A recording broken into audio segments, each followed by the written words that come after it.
Vous êtes sur Diasco Foot, le miroir du football de la diaspora congolaise.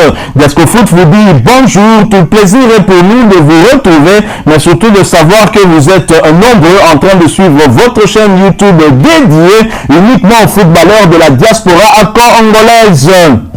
C'est l'heure de partager avec vous quelques news que nous avons pu récolter pour vous, des news concernant la tanière de léopard de la République démocratique du Congo. Nous n'allons pas parler de léopard A, mais bien de léopard U20 concernés par les Jeux de la francophonie. En effet, Kinshasa a mis sa plus belle robe pour recevoir la jeunesse francophone mondiale. La cérémonie d'ouverture des 9e Jeux de la francophonie s'est tenue comme prévu au stade des Martyrs de la Pentecôte de Kinshasa. C'était en présence du chef de l'État Félix-Antoine Tshisekedi Tshilombo et quelques-uns de ses homologues, notamment le président togolais Faure Gnassingbé.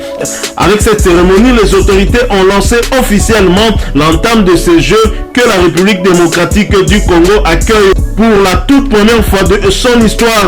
Un spectacle de grande qualité a été offert aux 80 000 spectateurs qui ont pris d'assaut les installations du stade des Martyrs dès les premières minutes de la matinée.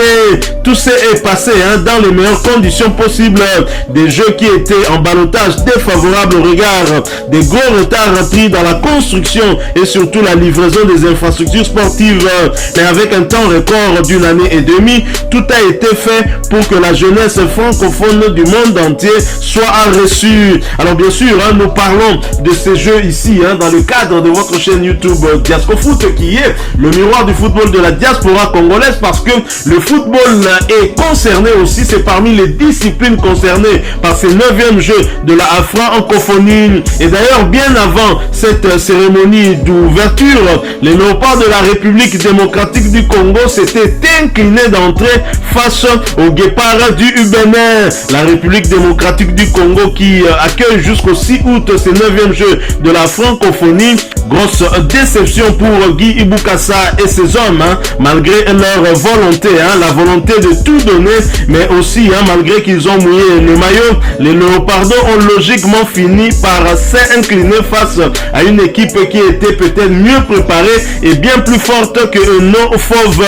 David Chao Karo a inscrit le premier but à la 57e minute avant de voir Rumpe et Basoumaïla Vininou corser l'addition à la 72e minute. La République démocratique du Congo affrontera le Mali pour la deuxième sortie dans ce groupe A. Ce sera le dimanche 30 juillet, toujours au stade Tata Raphaël. Et en marge de cette rencontre qui a vu nos léopardos s'incliner face aux Béninois, le coup de gueule du sélectionneur des léopards U20 Guy Ibukasa après la défaite des léopards. Ce dernier a notamment pointé du doigt le manque d'implication des autorités par rapport à l'organisation et la préparation de ces Jeux de la francophonie. Je lance un cri d'alarme. Il faut respecter les techniciens que nous sommes et les athlètes. Et Guy Ibukasa a d'ajouter: j'ai proposé un programme qui n'a pas du tout été respecté. C'est nous les responsables, mais j'aimerais que nos autorités s'assument. Quand le corps n'est pas prêt à faire des efforts, quelle que soit l'intelligence, ça ne répondra pas. On ne s'est pas entraîné, on l'a fait sur des bouts de terrain. On a eu 2 séances sur des terrains de mini-foot. Le football à 11 se prépare sur un grand terrain. Nous sommes la seule équipe qui traîne encore en dehors du site de préparation suite à des incohérences dans l'organisation. Ce qui s'est passé cet avant-midi doit être une leçon pour ceux qui décident sur le sport congolais. Le sport a beaucoup évolué, qui se prépare gagne, qui ne le fait pas perdre. Voilà donc ça, ce sont des propos du sélectionneur des léopards U20, Guy Ibukasa, un coup de gueule contre les autorités politiques, mais aussi la Fédération congolaise de football, association que moi je pointe du doigt aussi, sa part de responsabilité dans la défaite débâcle des Léopards et certaines, rappelez-vous, l'arrivée des Connors, ce comité de normalisation qui a été mis en place par la Fédération internationale de football association pour nous amener justement vers les élections, comme son nom l'indique, comité de normalisation, c'est pour revenir à une situation normale au sein de la Fédération congolaise de football association, mais ce comité est en train de prendre certaines décisions qui ne sont pas à l'avantage de notre football. Ils ont eu à tout changer, notamment dans l'équipe des Léopards U20 où l'entraîneur, l'ancien international congolais Sinda Adinzei était sélectionneur principal.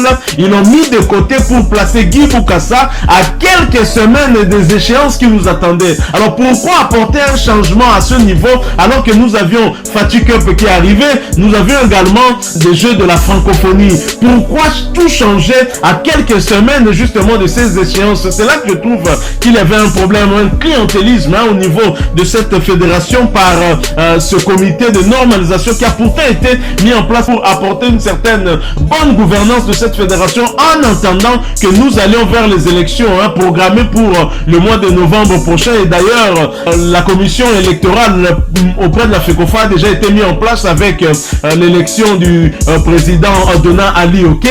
Nous attendons ces élections, mais déjà là, il y avait un quoi que c'était déjà très mal parti avec des dirigeants que la FIFA a eu à placer à la tête de la fédération, mais qui viennent avec des anciennes habitudes de ceux qui ont dirigé la fédération bien en avant. Guy Bukassa qui se plaint, mais la prestation de nos fauves lors de jeux, lors de Fatih Cup était très clairement un indicateur sur ce que nous devrions attendre lors de ces jeux de la francophonie. Personnellement, je ne suis pas étonné.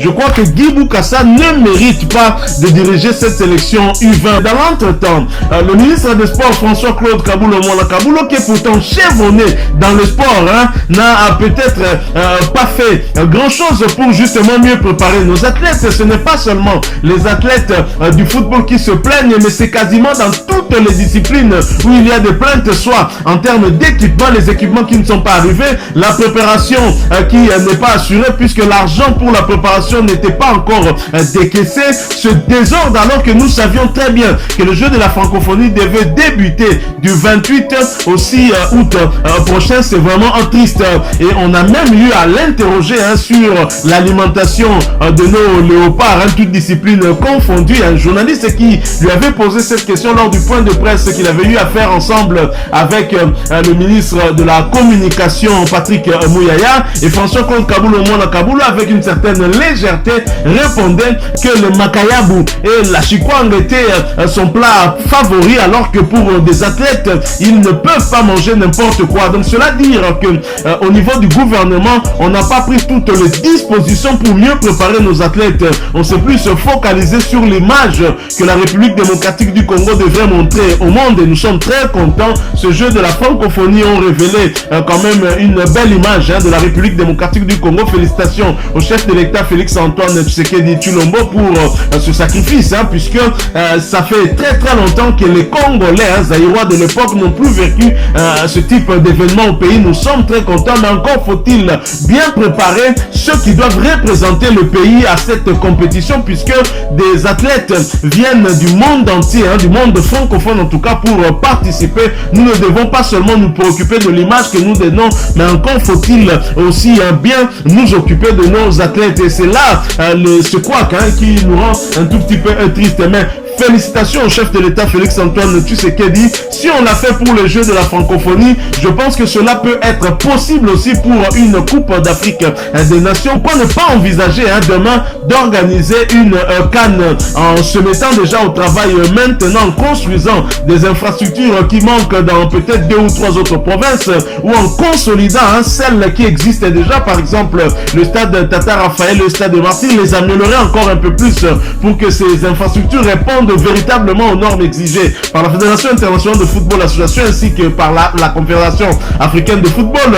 À Lubumbashi, il y a déjà le stade privé du tout-puissant Mazembe qui pourrait également servir à ce type d'événement. On peut aussi finaliser le stade Kibasa Maliba qui est un stade de l'État. En tout cas, le chef de l'État, vous nous avez donné une très belle image, une idée, et nous pensons avec un peu plus de volonté, c'est bien possible d'arriver à quelque chose. si les léopards U20 de la République démocratique du Congo n'ont pas pu faire honneur à ce pays en marge de leur match dans le cadre du 9e jeu de la francophonie contre les guépards du Bénin, le capitaine des léopards A, Chancel Mbemba Mangoulou, le demi-dieu congolais, l'homme du boulot palais boulot, n'a pas manqué en tout cas de réagir après la cérémonie d'ouverture de ce 9e jeu de la francophonie en félicitant le chef de l'État Félix Antoine Tshisekedi Tshilombo. En effet, Chancel Mbemba Mangoulou a réagi à partir de son compte Instagram en publiant ceci. Merci au président Fachi d'avoir rendu possible l'organisation des 9e Jeux de la francophonie dans notre belle capitale Kinshasa. Tel est le message de Chancel Mbemba Mangoulou. Une cérémonie qui n'a pas échappé aux nombreux Congolais qui étaient scotchés devant leur téléviseur, qui se demandaient si cet événement se déroulait bel et bien ici au pays, en République démocratique du Congo, un pays qui nous a habitués avec des événements ratés. Félicitations à Félix Antoine Tshisekedi, mais vous l'avez suivi, Chancel Mbemba Mangoulou qui s'est exprimé pour vous féliciter. Je pense que vous leur avez promis d'être présents lors du match de la 6e et dernière journée face au Soudan dans le cadre des éliminatoires de la CAN Côte d'Ivoire 2023. J'espère que vous ferez tout en tout cas pour que le stade des Martyrs soit homologué. Bon, ce que le gouvernement devait faire a déjà été fait. Nous attendons les inspecteurs de la CAF qui doivent homologuer après leur inspection ce stade ou non. Mais vous pouvez, pourquoi pas, demain penser à organiser une Coupe d'Afrique des Nations ici en République démocratique du Congo, ce qui ne sera pas en tout cas à voler, puisque la RDC est un grand pays de football. Première nation sub-saharienne à avoir participé à une Coupe du Monde, c'était en 74, c'est la République démocratique du Congo. La République démocratique du Congo, encore une fois, première nation à avoir remporté le championnat d'Afrique des Nations en Côte d'Ivoire. Nous avons une histoire que nous devons continuer à écrire, cette fois j'espère de la plus belle des manières, pour emboîter le pas à nos aînés qui ont eu à hisser très haut ce drapeau. Chancel Mbemba Mangoulou est parmi ceux justement qui hissent ce drapeau là où il évolue en France notamment. Rappelez-vous, la saison dernière il était le lauréat du prix Marc-Vivien Foé, récompensant le meilleur joueur africain de la Ligue 1. Il a eu à faire honneur à ce drapeau. Je crois que ces félicitations, c'est pour justement encourager le chef de l'État Félix Antoine Tshisekedi à aller beaucoup plus loin que ces 9e Jeux de la francophonie. C'est possible avec un peu plus de volonté. C'est en tout cas une très très bonne chose que nous ayons finalement pu organiser ces Jeux de la francophonie contre vents et marées, et j'espère que pour l'avenir on pourra faire bien évidemment d'autres choses, parce que la République démocratique du Congo étant un grand pays, c'est le plus grand pays francophone en termes de population qui parle le français, et donc je crois que si on l'a fait pour les Jeux de la francophonie, c'est bien possible que nous le fassions pour la Coupe d'Afrique des Nations. Pourquoi pas commencer peut-être par la Coupe d'Afrique des Nations des U20 par exemple. Voilà, nous sommes arrivés à la fin de ce sujet. Si vous l'avez aimé, n'hésitez pas à nous laisser un maximum de j'aime.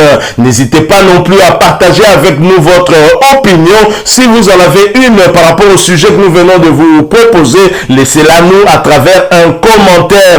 Abonnez-vous si vous êtes nouveau ou ancien, que vous ne vous êtes pas encore abonné sur cette chaîne Diascofoot, parce que nous sommes le miroir du football de la diaspora congolaise. Et n'oubliez pas, qu'en vous abonnant, apparaîtra une petite cloche de notification. Cliquez dessus pour ne plus rien manquer des prochaines vidéos que nous allons vous proposer. Encore une fois, merci à vous, avec espoir de vous retrouver très bientôt avec un autre sujet d'actualité. En attendant, portez-vous bien, et Diascofoot vous dit au revoir.